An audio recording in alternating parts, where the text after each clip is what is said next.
Hello, I'm Mrs. Lawson. I teach art.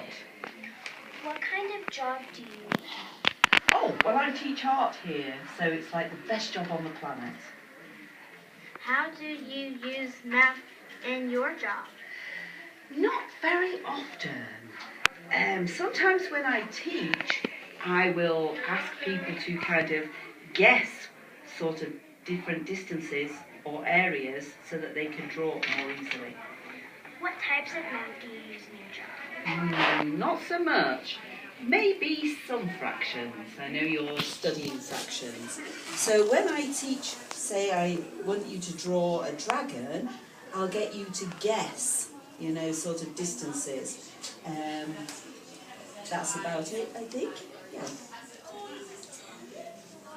Tell me, how do you use fraction in your job?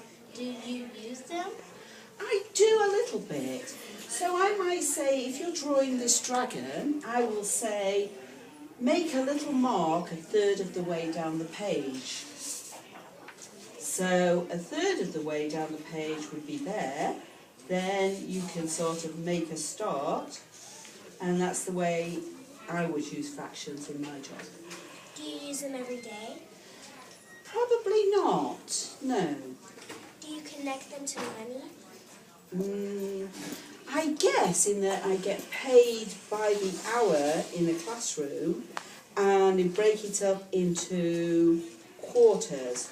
So if I'm in a classroom for an hour and 15 minutes, that's an hour and a quarter. That's the only connection I make, yes. Well, thank you for letting us interview you. You're very welcome. Thank you for asking me some questions, interesting questions. Thank you. Is that good?